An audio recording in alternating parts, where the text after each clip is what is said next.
আচ্ছা, আমরা আজকে সেকেন্ড পার্ট করব, তাই তো? আগের দিন 50টা হয়েছে, আজকে সুন্দর একটা সেট আমরা দিলাম, তাই তো? তো পরের দিনও একই রকমভাবে দেবো।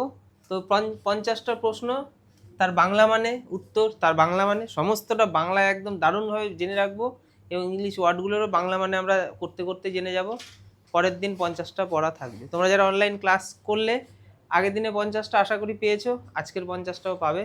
ঠিক আছে, এগুলো পড়ে নিজেরা না দেখে করার চেষ্টা করো বাড়িতে সেটের মতো করে। হুইচ হর্স ডিড বাটলে, কটা প্রশ্ন থাকবে আজকে? 50টা। আগের দিন 50টা হয়েছে, আজকে 50টা, টোটাল 100টা সেট। এই 100টা প্রশ্ন পড়লেই এখান থেকে কোনো প্রশ্ন দিলে এর বাইরে দেবে না, এরকমভাবে 100টা প্রশ্ন বানানো হয়েছে। হুইচ হর্স ডিড বাটলে রাইড, তাহলে বাটলে কোন ঘোড়াটিতে চড়ছিল?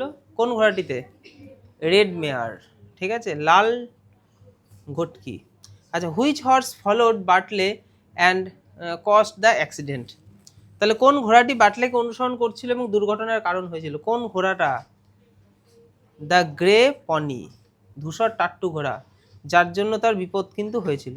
তারপরে what is the nature of the Aran people, তাহলে সেখানকার লোকদের নেচার কেমন ছিল, প্রকৃতি? তারা খুব কঠিন পরিশ্রম করতে পারত এবং তারা ধার্মিক টাইপেরও ছিল।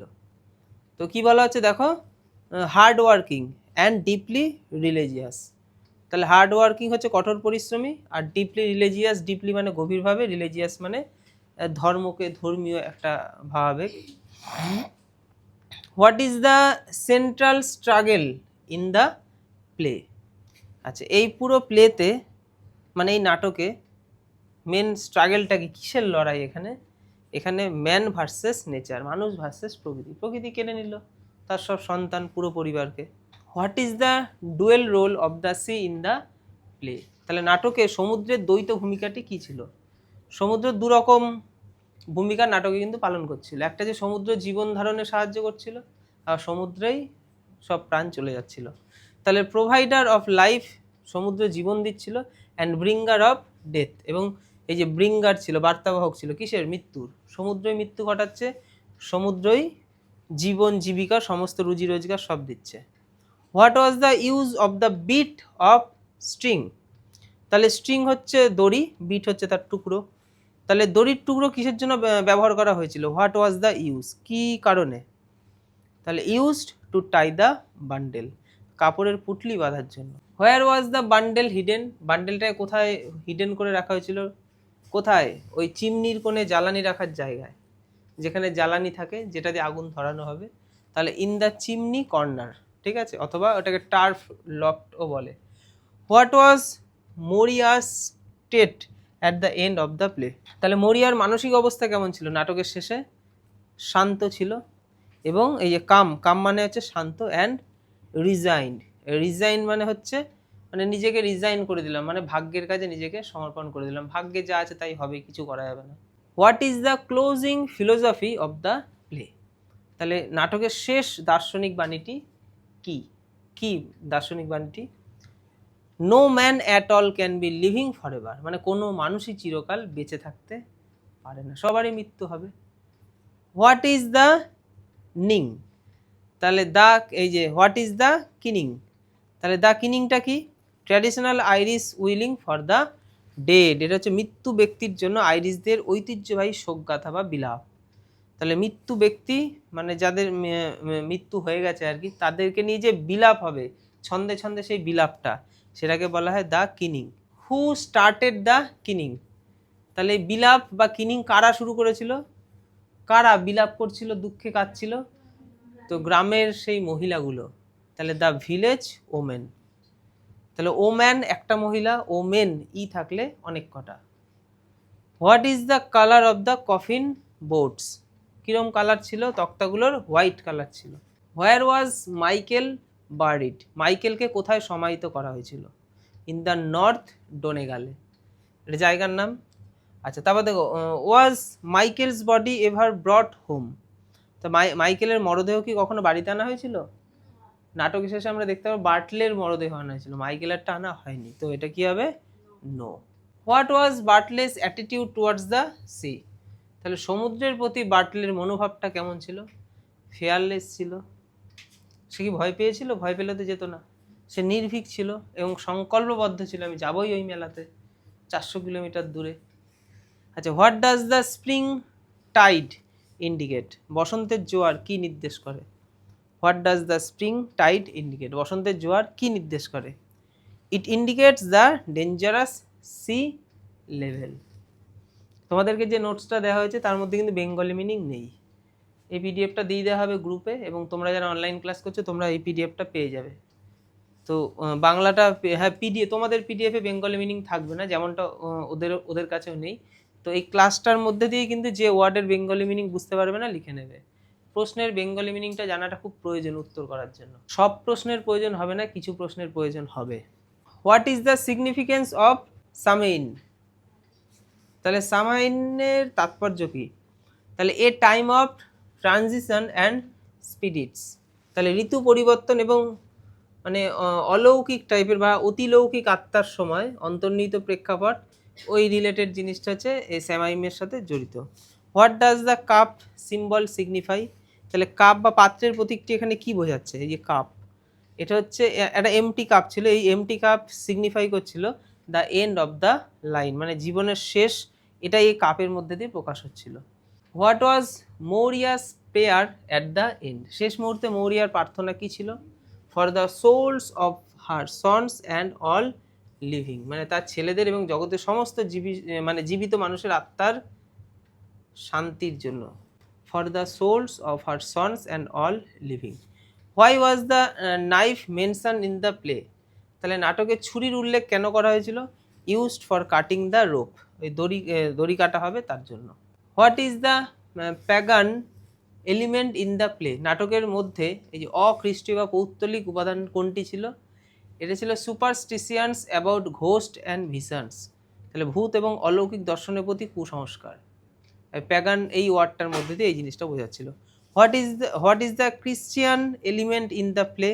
তাহলে নাটকের মধ্যে ক্রিশ্চিয়ান উপাদান কোনগুলি ছিল? ক্রিশ্চিয়ানদের কিছু উপাদান ছিল, সেগুলো হচ্ছে একটা প্রেয়ার ওয়ার্ডটা আছে, হোলি ওয়াটার, আর একটা হচ্ছে প্রিস্ট। এগুলো হচ্ছে ক্রিশ্চিয়ানদের ধর্মীয় জিনিসগুলো যেগুলো আমাদের নাটকে রয়েছে। Is the play a Greek tragedy? এই নাটকটি কি একটি Greek tragedy? Yes, in it's structure and inevitability, এটাই এখানে প্রমাণ করছে। হ্যাঁ, এর গঠনশৈলী এবং পরিণতির অনিবার্যতার দিক থেকে এটা একটি গ্রিক ট্র্যাজেডি, মানে tragedy. What is the role of Cathleen? ক্যাথলিনের ভূমিকাটা কী ছিল? Maintains the household despite grief, মানে এই দুঃখের সময়ও, এই শোকের সময়ও তাকে সংসারটাকে সামলাতে হবে। যে শোকাতর হয়ে দুঃখে আর ওরমভাবে কাটালে কী হবে, খেতে তো হবে, সংসারটাকে তো সামলাতে হবে, তার দায়িত্ব ছিল ক্যাথলিনের উপর। What does the role of Nora? নোরার এখানে কি রোল ছিল? তাহলে represent the younger generation's anxiety, মানে তরুণ প্রজন্মের উদ্বেগ এবং আশঙ্কার প্রতিনিধি ছিল হচ্ছে নোরা। মানে আমাদের ক্যাথলিন হচ্ছে সংসার সামলাচ্ছে। নাটকটা ভালো করে বুঝলে আমরা দেখতে পারবো নোরা বিভিন্ন রকমের মানে অ্যাংজাইটি, চিন্তা ব্যাপারটা তার মধ্যে বেশি ছিল, বাচ্চা মেয়ে, ইয়ং জেনারেশনের, তার মধ্যে উদ্বেগ আশঙ্কাটা বেশি ছিল। What is the significance of the title riders to the sea? তাহলে এই শিরোনামটির তাৎপর্যটা কি? Refers to those who travel on to the sea and die, মানে যারা সমুদ্র যাত্রা করে এবং সমুদ্রে প্রাণ হারায় তাদেরকেই হচ্ছে বোঝানো হচ্ছে এখানে riders to the sea. How is the sea treated as a god? মানে সমুদ্রকে কিভাবে ঈশ্বর হিসেবে বিবেচনা করা হয়েছে? How is the sea treated as a god? সমুদ্রকে গড হিসেবে কিভাবে চিহ্নিত করা হয়েছে? ইট ডিমান্ডস স্যাক্রিফাইসেস, এটি মানুষের জীবন উৎসর্গ বা বলি দাবি করে। কারণ ভগবানের কাছে যেমন বলি দেওয়া হয় ভগবানকে সন্তুষ্টি করার জন্য, সমুদ্রের কাছেও বলি হচ্ছে যাদের প্রাণ চলে আছে সমুদ্রে, তো সমুদ্র সেই ভগবান, সমুদ্র ভগবান বলি নিচ্ছে, ঠিক এইরকম জিনিসটা। What dialect is used in the play? নাটকের কোন উপভাষা ব্যবহার করা হয়েছে? দ্য ইনিস মেইন ডায়ালেক্ট, এটা একটু আমরা মনে রাখবো এই দুটো ওয়ার্ড, ঠিক আছে? যখন এই ডায়ালেক্টের কথা বলে আমরা এই দুটো ওয়ার্ড লিখে দেবো। আচ্ছা, at what time of day does the play end? কোন সময় এই নাটকটি শেষ হলো? ইভিনিংয়ের সময়, সন্ধ্যের সময়। এই যে আমি ছবিটাও দিয়েছি একদম সন্ধ্যে নাগাদ উনি বসে রয়েছে সমুদ্রের দিকে তাকিয়ে, মানে ওনার সবই শেষ হয়ে গেছে। তাহলে সন্ধ্যে নাগাদ বা রাতের দিকে নাটকটি শেষ। What did Maurya forget to give Bartley. Maurya বাটলেকে কি দিতে ভুলে গিয়েছিল? What did Maurya forget? The God speed blessing যেটাকে বলে। তাহলে মরিয়া বাটলেকে এটা দিতে ভুলে গেছিল, যে আশীর্বাদ যেটা সে যাচ্ছে সেটা ভুলে গিয়েছিল, তাই তো সে কেকটা নিয়ে দৌড়েছিল তার পেছনে। What was the flannel used for? তাহলে ফ্লানেল যেটাকে এক ধরনের কাপড়, সেটাকে ফ্লানেল বলা হয়। এটা কিসের জন্য ব্যবহৃত হয়েছিল? ব্যবহৃত হতো পোশাক তৈরির জন্য। এই ফ্লানেল দিয়ে কাপড় তৈরি করা হতো, মানে এই ধরনের কাপড় দিয়ে কাপড় তৈরি করা হতো। তাহলে used for making clothes. Why was the pig mentioned? এখানে পিগ মানে শূকরের কথা কেন উল্লেখ করা হয়েছে? To be sold to pay for the funeral, মানে অন্ত্যেষ্টিক্রিয়ার জন্য তো খরচ জোগাড় করতে হবে, সেই খরচের জন্য এখানে শূকরের কথা আনা হয়েছে, যে তাকে বিক্রি করে খরচ জোগান দেওয়া হবে, শূকর। What are the কেল্পস? কেল্পস এখানে কি? সিউইড ইউজড ফর লিভলিহুড, মানে জীবিকা নির্বাহের জন্য ব্যবহৃত এক ধরনের সামুদ্রিক শৈবাল, তাকে কেল্পস বলা হয়। মানে এই সামুদ্রিক শৈবাল ব্যবহার করে, মানে বিক্রি করে মানুষে টাকা রোজগার করে। এই শৈবাল সব জায়গায় পাওয়া যায় না, তো এই ধরনের শৈবালকে বলা হয় kelps. What is a hawker? Hooker. What is a hooker? তাহলে এ টাইপ অফ বোট, মানে এক ধরনের ঐতিহ্যবাহী আইরিশ নৌকা। তা আইরিশ এক প্রকার নৌকা, সেই নৌকার নাম হচ্ছে হুকার। হোয়াই ওয়াজ বাটলে ইন আ হারি? মানে বাটলে কেন তাড়াহুড়া করছিল? To catch the boat for Galway, ওই গালওয়ে মেলায় যাবে, তাই সে তাড়াহুড়া করছিল যে নৌকাটা ধরতে হবে, নাহলে নৌকা বেরিয়ে যাবে। What is the green head? তাহলে গ্রিন হেডটা কি? এ লোকেশন নিয়ার দ্য সি, মানে সমুদ্রের কাছাকাছি একটি উঁচু স্থান বা অন্তরীপ, সমুদ্রের কাছাকাছি উঁচু স্থান, সেই স্থানটার আর কি, সেটাকেই বলা হয় green head. Why did Maurya go to the deep well? মানে মৌরিয়া কেন গভীর কুয়োর দিকে গিয়েছিল? গভীর কুয়োর দিকে সে কেন গিয়েছিল? হোয়ার মৌরিয়া ওয়েন টু ব্লেস বাটলে? তাহলে কুয়োর দিকে সে গিয়েছিল যে বাটলেকে ব্লেস করার জন্য, আশীর্বাদ করার জন্য। What feeling is reached at the end of the play? নাটকের শেষে দর্শকদের মনে কোন অনুভূতির সৃষ্টি হয়? দ্য ফিলিংস অফ কি এটা? ক্যাথারসিস। তাহলে ক্যাথারসিসটা কি? আবেগীয় পরিশুদ্ধির অনুভূতি, মানে আবেগটাকে পরিশুদ্ধ করতে হবে, সে একটা অনুভূতি। তাহলে নাটকের শেষে দর্শকদের মনে এই অনুভূতির সৃষ্টি হবে যে আবেগে দুঃখ আসলো, সেটাকে পরিশুদ্ধ করতে হবে, যেটা হবার সেটা মেনে নিতে হবে, এইরকমভাবে। What does the symbolism off white represents? তাহলে সাদা কিসের প্রতীক? সাদা রংটা পিওরিটি অ্যান্ড ডেথ, মানে পবিত্রতা এবং মৃত্যু, মানে মৃত্যুর মধ্যে দিয়ে একজন পবিত্র হয়ে যায়, শুদ্ধভাবে আবার নতুন একটা জন্ম হবে। তো পিওরিটি অ্যান্ড ডেথ হচ্ছে সাদার প্রতীক, যার জন্য আমরা দেখতে পাই মানে মৃত্যুর বাড়িতে সাদা পোশাক পরে, সাদা কাপড় দিয়ে প্যান্ডেল করা হয়। What does the symbolism of red represent? লাল রঙের প্রতীকী অর্থ এখানে কি? লাল হচ্ছে লাইফ, ব্লাড অ্যান্ড ডেঞ্জার। তাহলে ব্লাডের মধ্যে লাল কালার থাকে, ডেঞ্জারের মধ্যেও লাল থাকে, এবং জীবনের মধ্যেও লাল থাকে। এই তিনটের প্রতীক হচ্ছে রেড, আর পবিত্রতার মৃত্যুর প্রতীক হচ্ছে white. What is the significance of the walking stick? তাহলে হাঁটার লাঠি এখানে তাৎপর্যটা কি? এটা হচ্ছে মৌরিয়াস ফিজিক্যাল সাপোর্ট, মানে তার শারীরিক ভরসা, যেটা নিয়ে সে হাঁটতো। What does the door symbol signify? তাহলে এখানে দরজাটা কিসের প্রতীক? Threshold between the safe house and the deadly sea, মানে একটা সেফ হাউস এবং সমুদ্র, মানে ভয়ানক সমুদ্র, তার মাঝের পাঁচিল হচ্ছে দরজা। Why does Maurya have an age worn memory? মৌরিয়ার স্মৃতিশক্তি বয়সের ভারে জীর্ণ কেন বলা হয়েছে? Why does Maurya have an age worn memory? তাহলে sea confuses the deaths of her sons, মানে সে তার মৃত ছেলেদের স্মৃতি এবং মৃত্যুর ঘটনাগুলো গুলিয়ে ফেলেছিল, তো এই জন্য মানে তাকে আরও বেশি বয়সের ভারে জরাজীর্ণ লাগছিল। What is mean by the 1000 deaths? সহস্র মৃত্যু বলতে এখানে কি বোঝানো হয়েছে? Living in constant fear of the sea, সমুদ্রের গ্রাসের ভয়ে প্রতিনিয়ত আতঙ্কের মধ্যে বেঁচে থাকা, মানে সমুদ্রের মানে ভয়ে একটা থাকতে যে সারাদিন, যে আমার এই ছেলেটা এবার চলে যাবে, এই সন্তান চলে যাবে, কাজে গেছে, এই যে সমুদ্রে ঝড় উঠেছে, কি হবে, এই যে প্রত্যেক দিন এই ভয়, এটা যে প্রত্যেক দিনই মৃত্যু বলা যায়, মানে ভয় হচ্ছে প্রত্যেক দিনই একবার করে মৃত্যুকে নিয়ে আসে। তো এখানে তাই বলছে what is mean by the 1000 death, এখানে 1000 ডেথ মানে কি বলা হয়েছে? এখানে হচ্ছে এই যে সমুদ্র যে কনস্ট্যান্ট ভয় দেখিয়ে যাচ্ছে, মৃত্যুর ভয়, এটাকে 1000 ডেথস বলা হচ্ছে। What does the bit of bread symbolise? তাহলে রুটির টুকরো, ব্রেড হচ্ছে রুটি, বিট হচ্ছে টুকরো, তাহলে রুটির টুকরো কিসের প্রতীক? Symbolises the physical need for survival, মানে বেঁচে থাকার জন্য যেটুকু প্রয়োজন, শারীরিক এবং মৌলিক যেটুকু চাহিদার প্রয়োজন সেইটুকু সিম্বলাইজ করছে এই bit of bread. What is the significance of the stars, তারা বা নক্ষত্রের তাৎপর্যটা কি?